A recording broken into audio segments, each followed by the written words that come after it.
किसी ने बड़े कमाल की बात कही है कि अवसर और सूर्योदय में एक ही समानता है, देर करने वाले हमेशा इन्हें खो देते हैं। हाय गाइस, मैं हूं आरजे कार्तिक। एक छोटी सी कहानी। ये कहानी है मनीष नाम के लड़के की, जो मिडिल क्लास फैमिली में पैदा हुआ, जो 12th क्लास तक टॉप करता जा रहा था। कमाल का बच्चा, पढ़ने लिखने में सबसे आगे। फैमिली को उस पर गर्व था। फैमिली को लगता था कि ये बच्चा जब बड़ा हो जाएगा तो कुछ कमाल करेगा, हम लोगों की लाइफ बदल देगा, हमारी फैमिली में हैप्पीनेस आ जाएगी, सब कुछ बदल देगा सिर्फ और सिर्फ ये लड़का। लेकिन वो लड़का जब 12th क्लास पास करके कॉलेज में गया तो उसकी लाइफ बदल गई। उसके आसपास ऐसे दोस्त आ गए जिन्होंने उसे बिगाड़ के रख दिया। देर रात तक पार्टी चलने लगी, घर वालों से झूठ बोल करके पैसा मंगाने लगा। घर वालों को समझ में आ रहा था, उन्होंने एक दिन इसको समझाने की कोशिश की, लेकिन मनीष ने घर वालों को डांट दिया कि आप मुझे ज्ञान मत दीजिए, मुझे सब कुछ मालूम है और आपके ज्ञान से बात नहीं बनेगी, आप शांत रहिए, मैं अपनी जिंदगी जी लूंगा। घर वालों ने कुछ नहीं बोला। 1 साल के बाद में जब रिजल्ट आया तो मनीष एक सब्जेक्ट में फेल हो गया, और जहां ये फेल होने वाली बात आई वहीं ये बात इसके ईगो को हर्ट कर गई कि जो लड़का 12th तक टॉप करता आ रहा था वो कॉलेज में जाते ही फेल कैसे हो सकता है।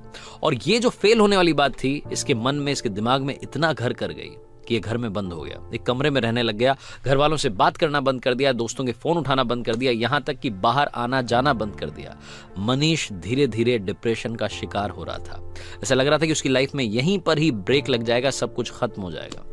मनीष जिस स्कूल में पढ़ता था, जहां से 12th पास आउट की थी, वहां के प्रिंसिपल को जब ये बात मालूम चली तो उन्होंने मनीष को अपने से मिलने के लिए बुलाया, डिनर पर बुलाया। वो इन्विटेशन ये रिजेक्ट नहीं कर सका, इसको मानना ही था कि न्योता आया था, प्रिंसिपल साहब के यहाँ जाना था। तो मनीष पहुंचा शाम में, और इसने देखा कि प्रिंसिपल साहब गार्डन में बैठे हुए थे, अंगीठी पर हाथ ताप रहे थे, सर्दी का माहौल था।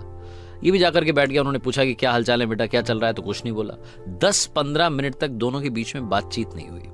तो प्रिंसिपल साहब ने सोचा कि क्या अलग किया जाए। उन्होंने अंगीठी में से कोयले का टुकड़ा जल रहा था, उसको बाहर निकाला और धधकते हुए टुकड़े को मिट्टी में फेंक दिया। जैसे वो मिट्टी में फेंका, थोड़ी देर तो धधका, उसके बाद में वो बुझ गया। तब मनीष ने बोला कि सर ये आपने क्या किया, एक कोयले का टुकड़ा जो अंदर जल रहा था, धधक रहा था, हमें गर्मी दे रहा था, उसको बाहर मिट्टी में फेंक दिया, बर्बाद कर दिया। तो प्रिंसिपल ने कहा कि बर्बाद कहां कर दिया, कौन सी बड़ी बात हुई, वापस इसको ठीक कर देते हैं।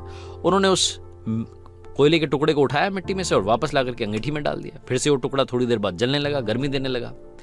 तो प्रिंसिपल ने पूछा कि बेटा कुछ समझ में आया। मनीष ने कहा नहीं। तो प्रिंसिपल ने कहा कि बेटा मैं यही समझाने के लिए तुम्हें यहां बुला रहा था, ये जो कोयले का टुकड़ा है ये तुम हो। तुम जब अंगीठी से बाहर आए, गलत संगति में गए, मिट्टी में गए तो बुझ गए, लेकिन वापस आकर के जल सकते हो। शर्त यह है कि अब अंगीठी में वापस आना होगा, अपनी लाइफस्टाइल बदलनी होगी, अपने दोस्त बदलने होंगे। बस इतनी सी बात तुम्हें समझाने के लिए यहां बुलाना चाहता था। मनीष को सारी बात समझ में आ गई, उसकी लाइफ बदल गई। हम में से कई सारे लोग ऐसे हैं जो डिप्रेशन का शिकार हो रहे हैं सिर्फ और सिर्फ एक घटना की वजह से।